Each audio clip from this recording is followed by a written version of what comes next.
ጤና ይስጥልኝ።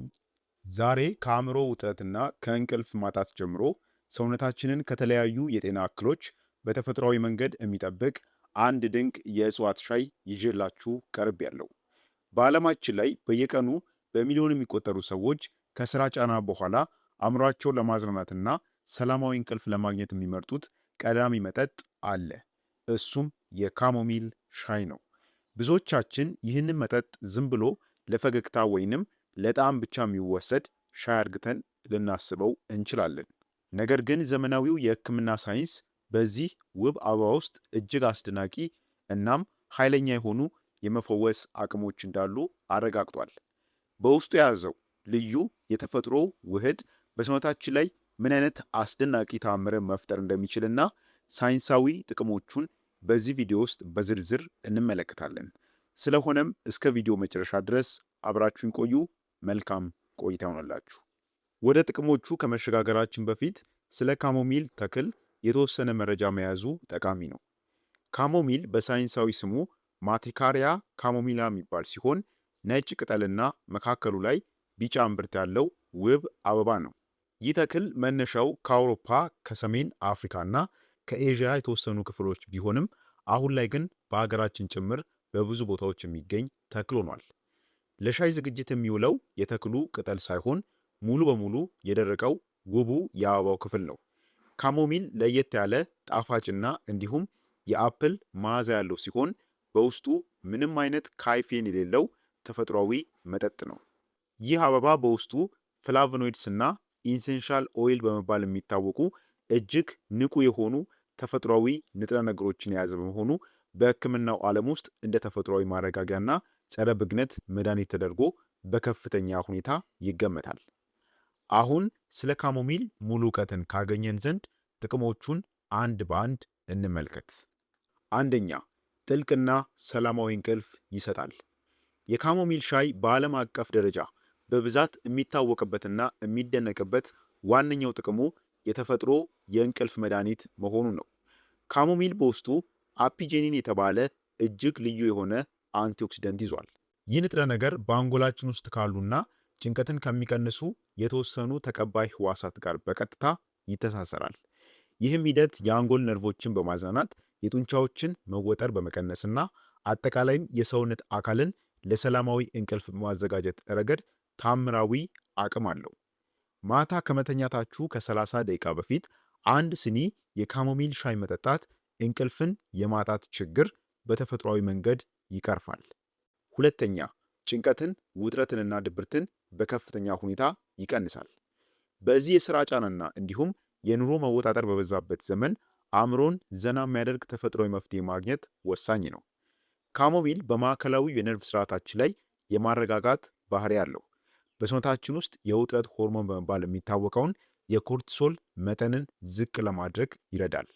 በተጨማሪም በደማችን ውስጥ የደስታና የሰላም ስሜትን የሚሰጡትን እንደ ሴራቶኒንና ዶፓሚን ያሉ ኬሚካሎችን ምርት ያነቃቃል። ይህም በተደጋጋሚ የሚከሰትን የድንገተኛ ፍርሃት፣ ድካምና የስሜት መለዋወጥን በፍጥነት ለማስተካከል ይረዳል። ሶስተኛ፣ የጨጓራና የምግብ መፈጨት ስርዓትን ይጠብቃል። የካሞሚል ሻይ በውስጡ ባሉት ተፈጥሯዊ ጸረ ብግነትና አንቲፓስሞዲክ ውህዶች አማካኝነት ለሆድ ዕቃ ጤንነት እጅግ ፍቱን ነው። በአንጀትና በጨጓራ ግድግዳዎች ላይ ያሉ ጡንቻዎችን በማዝናናት የምግብ መፈጨት ሂደትን ያቀላጥፋል። እንደ ሆድ መነፋት፣ ጋዝ ማቅለሽለሽና የምግብ አለመፈጨት ችግሮችን በፍጥነት ያስታግሳል። በተለይም በውጥረት ምክንያት የሚመጣን የጨጓራ ህመምና እንዲሁም የአንጀት መቆጣትን በማከም ረገድ በሳይንሳዊ ጥናቶች ከፍተኛ እውቅናን አግኝቷል። አራተኛ፣ የደም ስኳር መጠንን መቆጣጠርና እንዲሁም የልብን ጤንነት ይጠብቃል። የካሞሚል ሻይ በደማችን ውስጥ ያለውን የስኳር መጠን ለማረጋጋት ከፍተኛ እገዛ ያደርጋል። በሳይንሳዊ ጥናቶች መሰረት ካሞሚል በቆሽት ውስጥ ስኳርን የሚቆጣጠሩ ሴሎች እንዳይጎዱ የመከላከል አቅም አለው። ይህም ምግብ ከተመገበን በኋላ የደም ስኳር ድንገት ወደ ላይ እንዳይነድ ስለሚያደርግ ለስኳር ህመምተኞች ተመራጭ ያደርገዋል። ከዚህ በተጨማሪም በውስጡ ያሉት ፍላቮኖይድስ የተባሉ አንቲኦክሲደንቶች የደም ግፊትና መጥፎ ኮሌስትሮልን በመቀነስ የደም ቧንቧዎችን ጤንነት ይጠብቃሉ። ይህም የልብ ድካም አደጋን በከፍተኛ ደረጃ ይከላከላል። አምስተኛ፣ የወር አበባ ቁርጠትንና ህመምን ያስታግሳል። ብዙ ሴቶችን በየወሩ ከሚያስጨንቃቸው የወር አበባ ህመምና መኮማተር ተፈጥሯዊ መውጫ መንገድ የካሞሚል ሻይ ነው። ካሞሚል በሰውነታችን ውስጥ ግላይሲን የተባለ የአሚኖ አሲድ መጠን እንዲጨምር ያደርጋል። ግላይሲን ደግሞ በጡንቻዎች ላይ የሚፈጠርን መኮማተር የሚያስወግድ ተፈጥሯዊ ማዝናኛ ነው። የማህፀን ጡንቻዎች ሲዝናኑ የወር አበባ ቁርጠት ስሜቱ በከፍተኛ ሁኔታ ይቀንሳል። ከዚህም በላይ የነርቭ ስርዓትን ስለሚያረጋጋ የወር አበባ ከመምጣቱ በፊት የሚከሰተውን የስሜት መለዋወጥና እንዲሁም መነጫነጭን ለማስታገስ ይረዳል። ስድስተኛ፣ በሽታ የመከላከል አቅምን ያሳድጋል። በየወቅቱ ለሚከሰቱ እንደ ጉንፋን፣ ሳልና እንዲሁም የጉሮሮ ህመም ላሉ የቫይረስ ጥቃቶች የካሞሚል ሻይ ፍቱን ተፈጥሯዊ መድኃኒት ነው። ይህ ሻይ በውስጡ የያዛቸው ንቁ ውህዶች በሰውነታችን ውስጥ ያሉ ነጭ የደም ሴሎችን በማነቃቃት የጸረ ባክቴሪያና የጸረ ቫይረስ መከላከያ አቅማችንን ያሳድጋሉ። ጉንፋን በሚይዘን ጊዜ የካሞሚል ሻይ መጠጣት ብቻም ሳይሆን ትኩስ እንፋሎቱን መሳብ የታፈነ አፍንጫን ለመክፈትና የተቆጣም የመተንፈሻ አካልን ለማለስለስ ትልቅ እገዛ ያደርጋል። ሰባተኛ፣ የቆዳን ጤንነት ይጠብቃል፣ ብግነትን እንዲሁም ብጉርን ያጠፋል። የካሞሚል ሻይ መጠጣት ብቻም ሳይሆን ለቆዳ ውበትና ጤንነት በቀጥታ ጥቅም ላይ ሊውል የሚችል ድንቅ ተክል ነው። በውስጡ ያሉት እንደ ቻማዙሊን ያሉ ኃይለኛ ጸረ ብግነት ውህዶች የቆዳ መቅላትን፣ ማሳከክንና የብጉር እብጠትን በከፍተኛ ሁኔታ ያስታግሳሉ። የካሞሚል ሻይ አፍልቶ ካቀዘቀዙት በኋላ በጥጥ ፊት ላይ መቀባት ወይንም የተገኘውን የሻይ ከረጢት ማለትም ቲባጉን ከዓይን ስር ማድረግ የድካም እብጠትና እንዲሁም ጥቁር ነጠብጣቦችን በአስደናቂ ሁኔታ ያጠፋቸዋል። ስምንተኛ፣ የካንሰር ሴሎች እድገትን ይከላከላል። በቅርብ ጊዜ የተደረጉ የላቦራቶሪ ጥናቶች እንደሚያሳዩት በካሞሚል ውስጥ የሚገኘው አፒጂኒን የተባለው አንቲኦክሲደንትስ የካንሰር ሴሎችን የመዋጋት አቅም አለው። ይህም ንጥረ ነገር በተለይም በጡት፣ በምግብ መፈጨት ስርዓት፣ በቆዳ፣ በማህፀንና በፕሮቴስት አካባቢ የሚፈጠሩ የካንሰር ሴሎች እንዳይባዙና እድገታቸው እንዲገታ የማገዝ ተፈጥሯዊ ብቃት እንዳለው ተደርሶበታል። አዘውትሮ መውሰድ ሴሎቻችን ከጉዳት እንዲጠበቁ ያደርጋቸዋል። ዘጠነኛ፣ የአፍና የጥርስ ጤንነትን ጠባቂ ነው። የካሞሚል ሻይ ተፈጥሯዊ ጸረ ባክቴሪያ ባህሪ ስላለው በአፍ ውስጥ የሚፈጠሩ ጎጂ ባክቴሪያዎችን ያጠፋል። ሻዩን አፍልቶ ለብ ሲል አፍን መግመጥመጥ በድድ ላይ የሚፈጠሩ እብጠቶችን፣ ቁስለቶችንና ህመሞችን በፍጥነት ያስታግሳል። በተጨማሪም ባክቴሪያዎችን በማጥፋት የአፍ ጠረን ሁልጊዜ ንጹህና ትኩስ ሆኖ እንዲቆይ ይረዳል። አስረኛ፣ የፀጉር ጤንነትን እናም የራስ ቅልን ጤና ይጠብቃል። ካሞሚል ለፀጉር እድገትና ውበትም ከፍተኛ አስተዋጽኦ አለው። የካሞሚል ሻይ አፍልቶ ፀጉርን በመጨረሻው መታጠብ የራስ ቅል ላይ የሚፈጠርን ድርቀትና የፎሮፎር ችግርን ሙሉ በሙሉ ያስወግዳል። ከዚህም በላይ በውስጡ ያሉት አልሚ ምግቦች የፀጉር ዘሮች እንዲጠነክሩና ፀጉርም ተፈጥሯዊ ልስላሴና ልዩ የብርሃን ነጸብራቅ እንዲኖረው ያደርጋሉ። ስለሆነም የካሞሚል ሻይ መጠጣት እነዚህን 10 አስደናቂ የጤና ጥቅሞችን ይሰጠናል ማለት ነው። አሁን ደግሞ የካሞሚል ሻይን አዘገጃጀትና እንዲሁም አወሳሰዱን እናያለን። ይህንን ድንቅ ሻይ በቤታችን ውስጥ ስናዘጋጅ በውስጡ ያሉትን ጠቃሚ ዘይቶችና አልሚ ምግቦች እንዳይተኑ በጥንቃቄ መሆን አለበት።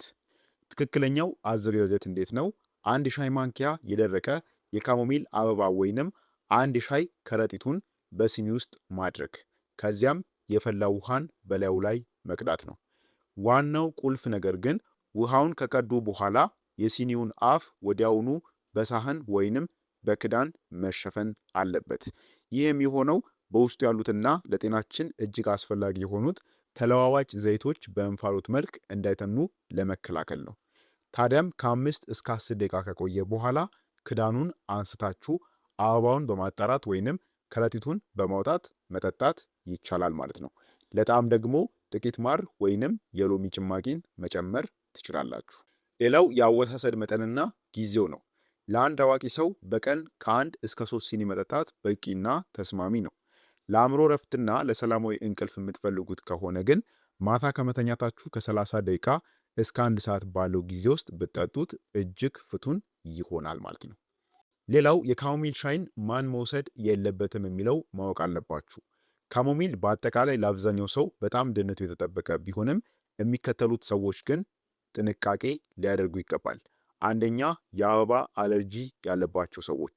ከተመሳሳይ የአበባ ዝርያዎች ጋር የአለርጂ ችግር ያለባቸው ሰዎች ካሞሚልም የአበባ አካል ስለሆነ የቆዳ ማሳከክ ወይንም የመተንፈስ መቆራረጥን ሊያመጣባችሁ ስለሚችል ጥንቃቄ ማድረግ አለባችሁ። ሌላው በሁለተኛ ደም የሚያቀጡ መድኃኒቶችን የሚወስዱ ሰዎች ካሞሚል በውስጡ በተፈጥሮ መጠነኛ ደም የማቅጠል ባህሪ ሊኖሩ ስለሚችል ቀደም ሲል የሕክምና ደም ማቅጠኛ መድኃኒቶችን እየወሰዳችሁ ከሆነ ይህንን ሻይ መጠቀም የለባችሁም። ሌላው በሶስተኛ ከዚህ ጋር ተያይዞ ከቀዶ ጥገና በፊትም ፈጽሞ ይህንን ሻይ መጠቀም የለባችሁም። በአጠቃላይ የካሞሚል ሻይ ዝም ብሎ ተራ መጠጥ ሳይሆን ተፈጥሮ አእምሯችንና ሰውነታችን እረፍት እንዲያገኙ የለገሰችን ድንቅ ስጦታ ነው። ከዕለት ተዕለት ውጥረት ለመውጣት ሰላማዊ እንቅልፍ ለመተኛትና የውስጥ አካላችንን ጤንነት ለመጠበቅ ይህንን ሻይ የዘወትር ልማዳችን ማድረጉ ትልቅ ለውጥን ያመጣል። ለዛሬ ያዘጋጀሁላችሁ መረጃ ይህን ይመስል ነበር። ቪዲዮ እንደጠቀማችሁና እንዳስተማራችሁ ግምቴ ነው። ላይክ እና ሼር ማድረጋችሁን አትርሱ። አዲስም ቻናል ስለሆነ ሰብስክራይብ እያደረጋችሁ ቤተሰቡን ውላችኋለሁ። ለዛሬ በዚህ ብቃን። በቀጣይ በሌላ አስተማሪ ቪዲዮ እስከምንገናኝ በጤና ቆዩልኝ። ቸር ሰንብቱ።